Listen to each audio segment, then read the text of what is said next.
The answer: this photo is part of the ill-fated Apollo 13 mission, the one NASA claims went around the moon without landing after an oxygen tank ruptured, the crew spending almost all the journey in the lunar module, which is why it was still attached as they approached Earth.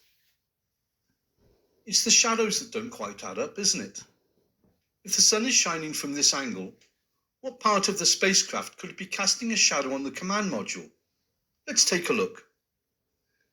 I've placed the photo in CAD. Creating the moon as a sphere allows the sunlight to be positioned correctly. There we go. Next, the command module is added and aligned with the photo. And finally, the lunar module. Now let's add some sunlight and take another look. Bingo! And as you can see, the shadow cast by the landing radar atop the lunar module in the CAD model falls exactly where it is in the photo from the Apollo 13 mission. Moving back, we can see the photo was captured through the docking window, which is here in the roof of the lunar module. In fact, it's the only window with a view of the command module when the two are docked. In this photo from the same mission, which was captured as the command module separated from the lunar module, you can see the docking window has a scale scribed on both panes of glass. There we go. So let's take another look at the earlier photo that had to be captured through this window. That's strange. Why can't we see any trace of the scale in this photo when everything else appears to be correct? Though not always clear, the scale is always visible, even in photos where the lens is right up against the glass, because the scale occupies almost all of this small window. However, there's not a trace of the scale in any of the 49 photos on magazine 59 that NASA claims were captured through the lunar module docking window during the Apollo 13 mission. I guess someone must have forgotten to put it in, and that's not the only mistake. The Apollo command module is 154 inches in diameter. When the visible edge of the module in the photo is lined up with the module in CAD, the chord between the ends of the arc, which occupies the width of the photo, measures 85 inches. The distance from the lunar module docking window to the outer rim of the command module is around 96 inches. From this, we can calculate the FOV of the lens to be around 47.6 degrees.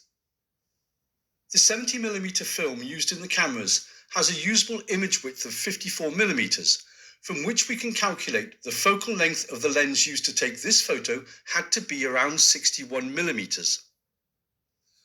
But according to this NASA document, the crew of Apollo 13 used two Hasselblad EL cameras equipped with 80mm and 250mm lenses, which is confirmed in this discussion between Houston and the crew.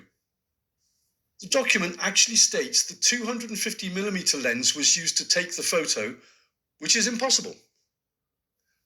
The 250mm lens is a telephoto with a 12.5 degree field of view, so the command module rim would have to be 32 feet away. With a 37.9 degree field of view, the 80mm lens would place the rim at 124 inches away, which is still too far.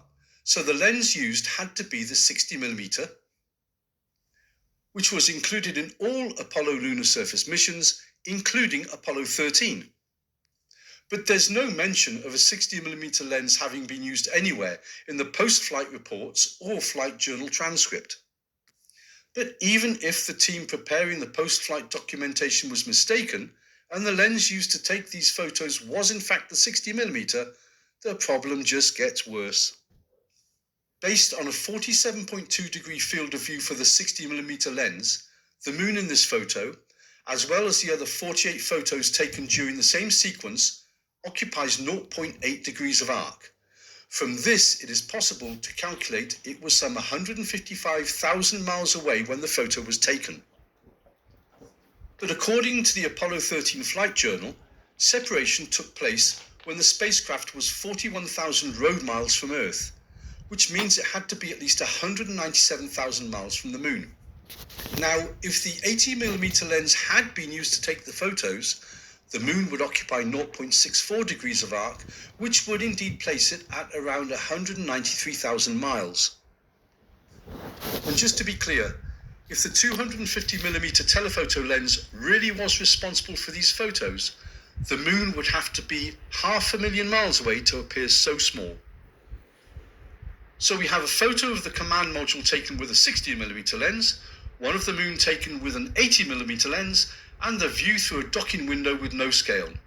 This photo is a poorly researched composite, and it's not alone.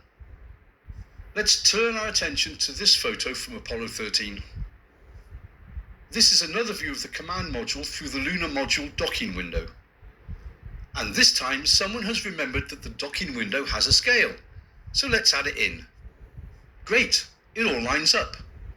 Until we add the command module, because clearly the angle between it and the lunar module is wrong. Well, not so much wrong as physically impossible. Because aligning features in the photo with the command module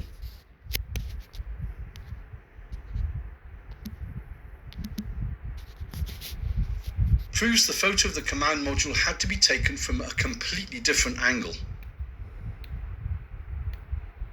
But even the different light levels, directions and contrasts in this photo point to it being a composite. For the area below this line to be in shade, the light had to strike the command module at this angle, and these structures would cast a long shadow on the surface, which they don't, while these two structures appear to be receiving intense light from somewhere completely different, and the moon, which is after all a sphere, appears completely illuminated with absolutely no shadow on the horizon. Then there's this cable, I believe is actually a wire attached to the docking window heater, that somehow disappears below a command module window before re-emerging to be cut off completely. As always, it begs the question, if these guys really were where NASA claimed they were, why did someone have to go to all this trouble to fake the photos? And why didn't they take any movies through the docking window? Not that it matters, because whoever was in charge of documenting the Apollo 13 myth ignored something even NASA blind faith Apollophile Tom Hanks overlooked. Let's listen in as Capcom Charles Duke in Mission Control preps Commander Jim Lovell aboard Apollo 13. On to step 2, scratch. Step 3, scratch. Landing gear deploy, scratch. Over. You see, at around this point in every mission since Apollo 10, the crew would detonate charges to deploy the landing gear that was tucked away for the journey to the moon. But on this occasion, Houston instructed Lovell to scratch the deployment. Okay, under dip press, we'll scratch the first line, and we'll have the descent helium rig talk back to Barber Pole. We'll scratch steps 2 and 3, and we'll scratch the landing gear deploy. Roger. And there's no mention of it having been deployed at any time anywhere else, which meant it remained tucked away for the entire mission, exactly as depicted in the Apollo 13 flight journal at the point of separation. And yet, as you can see in this sequence of photos from magazine 59 of the Apollo 13 photo library, the landing gear is fully deployed.